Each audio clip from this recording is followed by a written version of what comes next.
बीती रात 25 हाथियों के झुंड ने खलारी में तबाही मचाया है। हाथियों के झुंड ने चूरी दक्षिणी पंचायत के पियार टाण गांव के बालकृष्ण मुंडा नामक एक व्यक्ति के घर को क्षतिग्रस्त कर दिया। 6 कमरों का यह घर हर तरफ से हाथियों ने क्षतिग्रस्त कर दिया और घर में रखे अनाज खा गए और फसलों को भी बर्बाद कर दिया।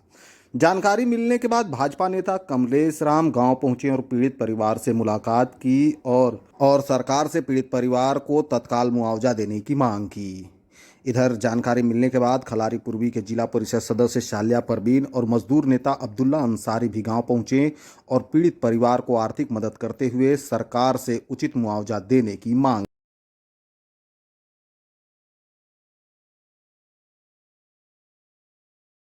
देखिए ऐसा ऐसा नष्ट भेलक, जैसे कि 15 बोरा चाउर रहे वो भी हाथी खा गेलक, धान दूर रहे, जितना सार सब्जी रहे, घर का बर्तन टूटा फूटा सब तोड़ देना।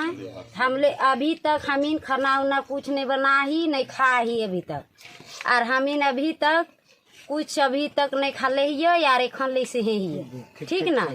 सरकार अभी तक हमीन के कुछ बिहान से आए के हमीन के कोई व्यवस्था नहीं करत है। तीकर से हमीन आगे का कैसे किए सर।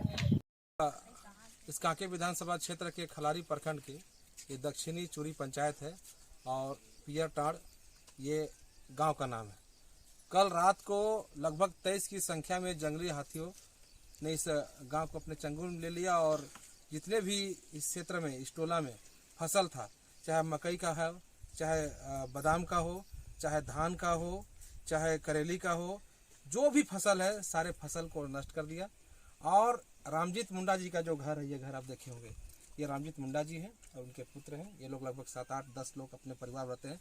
इनका घर यह है, बहुत मुश्किल से अपने मेहनत से खुद से खड़ा होकर सब्जी उब्जी बेचकर अपना ये घर को बनाए थे। ये 6 रूम का घर था। रात में लगभग 3 से 4 घंटा इनका घर में ही 23 जंगली हाथी यहाँ पर इनके घर में ही अपना डेरा बना लिए थे और पूरी तरह से सभी रूम को, सभी कमरा को तोड़कर तहस नहस कर दिया गया। और जो घर में रखे हुए 10 बोरा जो चावल था, वो चावल को भी निकाल कर, चूँकि हम लोग गाँव में हम लोग जब खेती करते हैं, धान लगाते हैं, तो 1 साल के लिए कुटवा के घर में हम लोग चावल रख लेते हैं।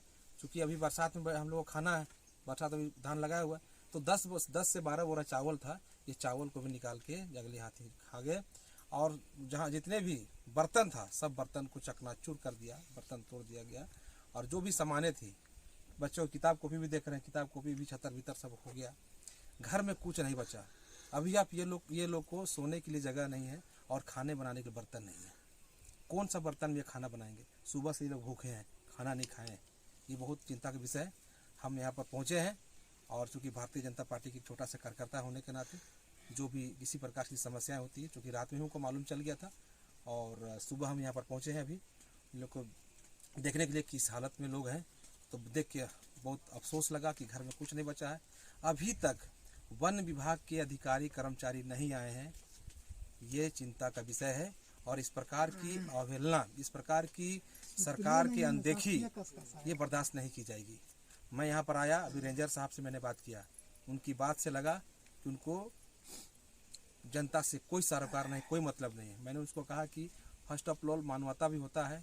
वन विभाग के अधिकारी हैं, जंगली हाथी ने का घर तोड़ा है, कम से कम आके मरहम लगाते, कुछ इनको मानवता स्वरूप इनको उबरने के, दुख से उबरने के लिए, मुआवजा के लिए कुछ फर्स्ट प्रयास करते हैं। कुछ नहीं, कोई वार्ता नहीं। इसलिए हम सब ये समझ सकते हैं कि आदिवासी हमारे रामजीत मुंडा जी हैं, कहते हैं वर्तमान मुख्यमंत्री मैं आदिवासी का हितैषी हूँ। मैं उनसे आग्रह करना चाहता हूँ, ये भी एक आदिवासी हैं, इनके बेटा है बालकृष्ण मुंडा, इनके साथ भी न्याय किया जाए और त्वरित कार्रवाई करते हुए, चूँकि रहने का एक भी घर नहीं है, कहाँ रहेंगे? बरसात का पानी भी आता है, ये कहाँ रहेंगे? हम सरकार से पूछना चाहते हैं।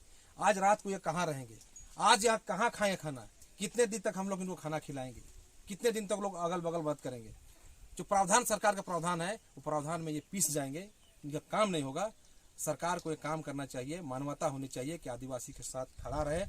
ये इनके साथ अगर तुरंत में मुआवजा के लिए इनको सरकार आगे नहीं आता है, तुरंत मुआवजा नहीं देता है, तो ये मान लिया जाएगा कि इनके साथ सरकार खड़ी नहीं है, एक आदिवासी के साथ सरकार खड़ी नहीं है, ये मान लिया जाएगा। मैंने आग्रह किया, मैंने उपायुक्त महोदय से बात किया है। उपायुक्त महोदय ने कहा है कि तुरंत मैं बात करता हूँ और इनको मुआवजा स्वरूप कुछ फर्स्ट में कुछ दिलाने का प्रयास करता हूँ। मैं उनसे भी आग्रह किया है, खलारी के अंचल अधिकारी से मैंने अम्बट जी को है उनसे बात करके उनसे भी आग्रह किया है।